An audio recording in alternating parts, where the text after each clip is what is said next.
ఇంకా చాలా ఉన్నాయిరా, దాచారు. ఏం చెప్దాం అనుకుంటున్నావు వీటన్నిటి గురించి? అవి అసలు ఫస్ట్ ఆ వీడియోలో ఎవరు తీసారు? ఫస్ట్ ఆ వీడియోలో ఎవరో తీసినవి కావురా, నువ్వే తీసినవి. ఈరోజు తీసుకొని వచ్చారు ఇక్కడికి, అంతే. సో అప్పటి నుంచే you wanted to become an actor and a star. So congratulations to you. And yes, please go ahead. నువ్వు వెయిట్ చేయి, నీవు ఉన్నాయి వీడియోలు. అందరికీ నమస్కారం అండి. ముందుగా ఇక్కడికి వచ్చిన మీడియా మిత్రులందరికీ, రెస్పెక్టెడ్ గెస్ట్ అందరికీ నమస్కారం అండి.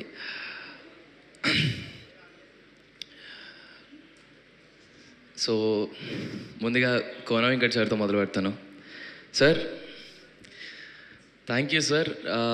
థ్యాంక్ యూ అనేది చాలా చాలా చిన్న మాట.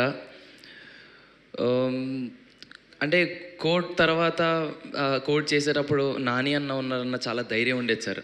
హ్యాపీగా పడుకునే వాళ్ళం సార్. ఆ ప్రమోషన్ టైమ్స్లో ఏది చేసిన కోడ్ అంత రీచ్ అయిన తర్వాత, ఆడియన్స్లోకి అంత రీచ్ అయ్యి, అంటే చందుని జాబ్లీని అంత దగ్గర చేసుకున్న తర్వాత నెక్స్ట్ సినిమా ఏం చేయాలని చాలా కంగారు పడుతున్న టైంలో సార్ మీరు ఈ కథను తీసుకురావడం, ఎప్పుడైతే మీరు ఈ సినిమాని తీసుకొని మీరు ప్రొడక్షన్ చేస్తున్నారో, మీరు ఈ క్రియేషన్స్లో ఉన్నారని తెలిసిన తర్వాత హ్యాపీగా దుప్పటేసుకొని పడుకున్నాను సార్. సార్, మీరు ఈ కథలో ఉన్నారని తెలియగానే ఫస్ట్ ఆ వెంకీ, అదర్స్ అవన్నీ గుర్తొచ్చాయి సార్. ఆ ధైర్యం వచ్చింది సార్, మీరున్నారని ఆ నమ్మకం వచ్చింది. Thank you so much sir. ఒక నాన్నలా చూసుకున్నందుకు I love you so much sir. అంతే. Thank you sir. అండ్ ఏదో ఒక సినిమాలో ఒక క్యారెక్టర్ వస్తేనో, లేకపోతే ఏదో ఒక ప్రొడక్షన్ హౌస్లో ఒక క్యారెక్టర్ వస్తే చాలా బాగుంటుందని ఫీల్ అయ్యారు. నా కోసం ఎంతమంది ఇక్కడ కూర్చున్నారంటే అమ్మో, నా వల్ల కావట్లేదు సార్. సార్ విజేంద్ర ప్రసాద్ గారు, thank you so much sir. Thanks for coming sir. Suresh Babu గారు, thank you so much sir. Jagadish అన్న, thank you. Ma'am, thank you so much. Anya, Sri Vishnu Anya, thank you so much for coming. And sir Sukumar గారు, thank you so much for the video sir. And వచ్చిన వివి వినాయక్ గారికి, బండ్ల గణేష్ గారికి, వచ్చిన ప్రతి ఒక్కరికి పేరు పేరున చాలా చాలా థ్యాంక్స్. అండ్ బాబీ అన్న, thank you so much Bobby అన్న.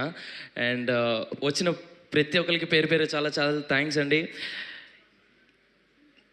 థ్యాంక్స్ అనేది చాలా చీప్గా అనిపిస్తుంది.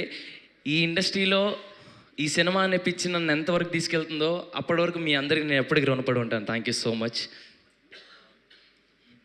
Coming to band Melam, it's not just a film అండి, it's a dream, it's an emotion. మార్చి 26వ తారీఖున మీ అందరి ముందుకు రాబోతుంది. మీ అందరికీ తప్పకుండా నచ్చుతుంది. అండ్ ఈ సినిమాలో చేసిన ప్రతి ఒక్కరికి చాలా చాలా థ్యాంక్స్. మా అమ్మ నాన్నకి, అండ్ చేసిన ప్రతి ఒక్క క్యారెక్టర్ ఆర్టిస్ట్కి, అండ్ నా ఫ్రెండ్స్ అందరికీ, కొరియోగ్రాఫర్స్కి, పేరు పేరున అందరికీ చాలా చాలా చాలా థ్యాంక్స్. టైం అయిపోతుంది కాబట్టి అందరి పేర్లు చెప్పలేకపోతున్నాను. బట్ ఒక విషయం అయితే ఖచ్చితంగా చెప్తున్నాను. మార్చ్ 26న బ్యాండ్ మేళం అనే సినిమా రాబోతుంది. ఈ యాదగిరి మిమ్మల్ని ఏడిపిస్తాడు, నవ్విస్తాడు, బాధపడిపిస్తాడు. అన్ని ఫీలింగ్స్ మీకు ఖచ్చితంగా తెలుస్తాయి. బ్యాండ్ మేళం అనే సినిమా మీకు తప్పకుండా నచ్చుతుందని నమ్ముతున్నాను. Please come to theatres, watches and blesses. Thank you so much. Thank you so much Roshan, and wish you super luck and super success. ఆగు, నీ వీడియో అయింది కదా, మరి శ్రీదేవి వీడియో వేయకపోతే ఎట్లా? తప్పకుండా. శ్రీదేవి, రెడీగా ఉన్నావా? వేసేద్దాం, పద.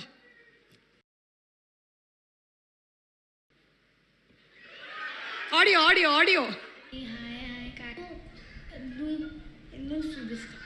And hi Kakinada fans. నేను ఏం చెప్పను,